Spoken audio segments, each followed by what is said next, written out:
Kaze mwese kuri televiziyo yanyu nshasha iri ku rubuga rwa YouTube yitwa ODL TV.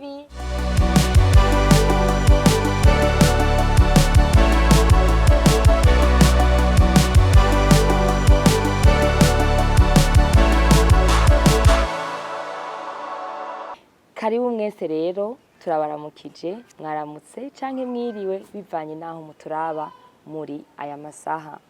Abari hanze y'igihugu, abari kure mwese turabaramukije.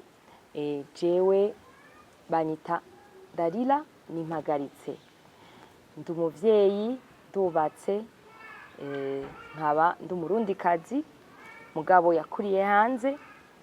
Nakuriye mu gihugu ca Afrika y'Epfo, niho nize, niho nabaye imyaka itari mike, hama ndataha mu gihugu cacu ciza c'u Burundi. Nari ndagikumbuye imyaka myinshi ntakibamwo, nkaba maze igihe ngarutse rero mba ngaha. Rero nashimye gutanguza umugambi wa televiziyo ica kuri YouTube, aribwo buhinga bwa none. Iyo televiziyo ikaba yitwa ODL TV, bisigura Our Daily Lives TV. Mu Kirundi ni ubuzima bwacu bwa misi yose. Kubera ikiro nayise iryo zina ryaranryoheye cyane, kuko mbona ubuzima bwacu bwa misi yose ari ubuzima dukwiye kuryohererwa, tukamenya ubuzima abandi babayeho, tukamenya imihingo yose y'igihugu. Mugabo jewe nzokwerekana cyane cyane igisagara ca Bujumbura, ibikigize, amakarti atandukanye, imibereho y'abantu baho, ingene bameze, ivyo bakora. Nukuvuga rero nzoza ndatembera muri quartier zose imwe imwe. Murazi ko hariho na nshasha, tuyimenye. Abari hanze batamaze igihe bari ngaha batazi ko izo quartier ziriho. Usanga ari quartier zimwe zimwe zinyegeje, usanga zitari viabilize, izo twita ama informal settlement. Nukuvuga yuko atama viabilisation yahabaye, mugabo abantu batangura kuhubaka, batangura kuhagura. Nizo quartier rero dukeneye gutangura kumenya, tumenye abantu ingene bahabaye, ibihaba. Nukuvuga yuko imirimo ya misi yose. Rero muri iyi televiziyo tuca tubereka ibiganiro bishika kuri 5. Nivyo ntanguje, ntawuzi ko bizokongerekana, ariko uko Imana iturongoye twibaza ko atawigerera ati nzogerera aha. Tutanguza n'ivyo biganiro 5. Icambere ni cyo kubatembereza igisagara. Tembera igisagara na Dalila ni ikiganiro kizobatwara mu mihingo yose y'igisagara ca Bujumbura, ibereka amakarti yakigize, mashasha, ayakera, ayari viabilize, ayatari viabilize. Mubona amabarabara, inyubako, imirimo ihakorerwa, abahaba, ico bisangije. Murazi ko ari amakarti usanga hari ikintu gitandukanye bisangije. Tuvuze nk'umuntu yakuriye mu Buyenzi, azi Buyenzi, akamenya ati mu Buyenzi haba abantu bavuga igiswahili, haba twishizemo ko abayisilamu benshi, abari mu idini ry'Ikisilamu. Mugabo nuko nyene amakartier yose afise ikintu itandukaniro rituma iyo quartier ibaho ukuntu nyene yamenyekane bivanye n'abatanguye kuhibamwo. Rero nico tuzoba turatumira umuntu aba muri iyo quartier ayizi neza, akatubwira kahise, mbere n'izina agashobora kutubwira ati iri zina ry'iyi quartier bayise kubera iki niki, bivuye kuri iki niki. Nuko rero akatujana, akatwereka amakwe yose, akatwereka aho abantu bateramira, akatwereka ububare, bakatwereka amasoko, ubukasoko. Mu makarite tubita amakasoko. Ugeze ku rwego rw'amazone niho haca haba amamarche rero yaba yazwi, yubatswe nka za marché Kinindo, Kanyosha, Ngagara, hose tukabatwara. Rero tembera igisagara izo biryoshe. Ni jewe nyene ndakibatembereza, ngendagenda n'amaguru kugira ngo ntihagire n'agace na gatoyi kabacika. Nuko rero ikiganiro kigira kabiri ni ikiganiro cyitwa My Hustle. Imirimo y'amaboko itadusaba umutahe munini, itadusaba ubuhinga burenze, n'ubuhinga umuntu ashobora kwiga, kwigisha bw'amaboko, kwigisha cyangwa akabwira ku bandi, bakimyozi, ababaji, abasudira, eka byinshi cyane.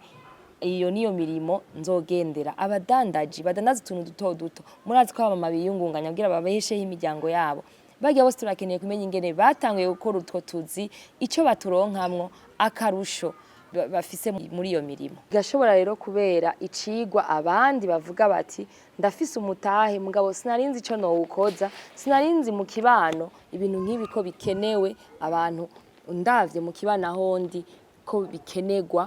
Murabona mu kibano hakenerwa utuntu twinshi, nico gituma rero umuntu atorinda kuja kure arondera iyo service, nawewe ushoboye kuyimuha mu kibano. Ndabatemberera nkabasanga ku kibanza tukaganira umutahe, iyo urangura, inyungu uronka bigenda gute, abagushorera ni bande mu kibano.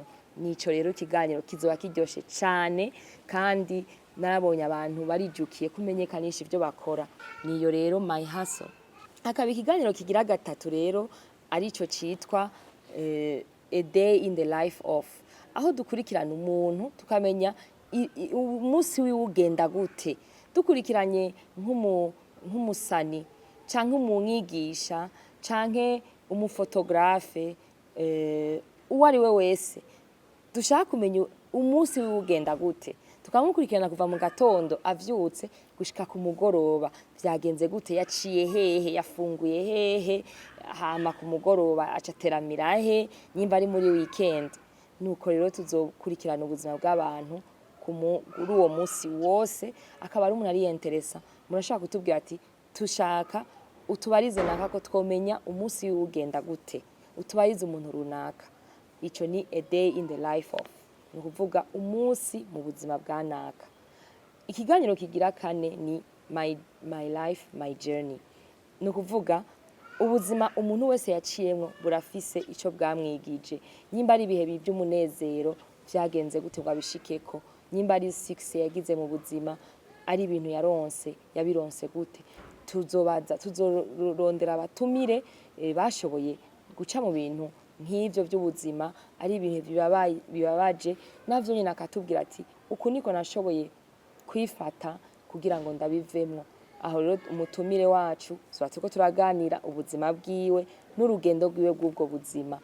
Muzoshobora kubona abantu batandukanye baca ngaha kuri no televiziyo tubabaza, arashobora kuba ari ingenzi zirengana, arashobora kuba ari umuntu w'umwetranje aba muri kino gihugu, tukamubaza ingene akibona, tukamubaza ingene abayeho muri kino gihugu, ubuzima bwiwe. Ico ni ikiganiro ca kane. Ica gatanu ikiyago ca Sogo. Ikiyago ca Sogo numutumire w'inararibonye, umutamakuze canke umutamakazi dushobora kuronka. Abo bantu b'abakurambere batubanjirije babayeho imbere y'uko izi generation izo bita millennials canke aba Gen Z tutarakura, ntitwari tuzi imigigwa imwe tubona gusohora abana, imigigwa ikorwa umuntu yapfuye mu miryango y'ikirundi vyagenda gute, canke imibereho y'igihugu kahise mu vya politike, mu vy'ubutunzi bw'igihugu, ubuzima bw'igihugu bwagiye buracamwo. Bo barabibonye, babicungiye hafi, bakatubwira ati burya ibintu vyari bimeze uku, tukamenya akahise cyane cyane n'imibereho y'abarundi, imigenzo ya kera, imigigwa, tugashobora kubiretena, kuko tutabifashe nka nkama usanga turiko turatakara, canke ugasanga abana mu myaka iri imbere baravyibagiye. Rero les traditions orales nizo zaranze Afrika, aho abantu basigiragi bagasiga umwibutsa, bakaguma bibutsa bacishije mu majambo tubwirana, umwe akabwira uwundi ati ibintu vyari vyifashe uko. Rero ndushaka kubitakaza, abo batumire bacu n'abantu bakuze n'abakurambere, bazotubwira vyinshi, batwigishe vyinshi, baduhe n'impanuro, kuko ngo umuntu yabayeho kera arashobora guha impanuro y'ingene two kwifata kugira ngo kazoza kacu kaze kabe keza. Ni ukuvuga yuko uriyabona ni ukuvuga ubu munywanyi muba abanywanyi b'iyi shene niyo bita abonema, hama ugaca uza ikiganiro hariho agakengeri kakwereka ko ikiganiro cajeko, ugaca ukiraba uba uriko uranyongereza views, uko mubiraba muri benshi nanje nzotera imbere, kandi nico natanguye iyi shene niyumviriye gutera imbere nongera nerekana nyene ubuzima, kuko ndakunda abantu, nkunda ko abantu bamenya ubuzima tubayeho. Ni ukuvuga muhejeje kukiraba murashobora kugisangiza mwagikunze, mugisangiza abandi mu magroupe yanyu ya WhatsApp, ku bantu muri contact mu telefoni wawe, basangize link bace babona nanje ibiganiro niko ndakora, nabo babisangiza abandi, gutyo twisanga ari televiziyo mpuzamahanga yerekana igihugu cyacu neza, yerekana abarundi neza mu ishusho ryiza. Nukuri ndaryohewe gutanguza kino kintu, yari indoto yanje ya kera ntari nzi ko Imana yonshikanako. Ntanguye mu buryo butoyi, ariko ndibaza ko ibikoresho nzobironka bikwiye, nkaronka n'abanshigikira kugira ngo naguke, kuko ninaguka namwe muzobibona. Rero ndabahamagariye kuba abanywanyi b'iyi televiziyo iri kuri YouTube, mufise amayinite amamega muyirabe, muba abanywanyi mubikunda ibiganiro bihaca, mubisangiza abandi, mufyenda agakengeri kugira ngo ikiganiro cose kije bace bamenyesha ati cashitse ku murongo, ubu wa mbere kukiraba. Murakoze rero, ndibaza yuko mwamenye uwo ndiwe, mukamenya n'iyi shene ibiganiro bizocako kugira ngo tube umuryango. Ndabafata nk'umuryango wanje, murabaye umuryango wanje, ndaryohewe rero. Muri make nivyo, ndaryohewe. Mbandanye muraba ibiganiro bica kuri iyi shene yanyu ODL TV.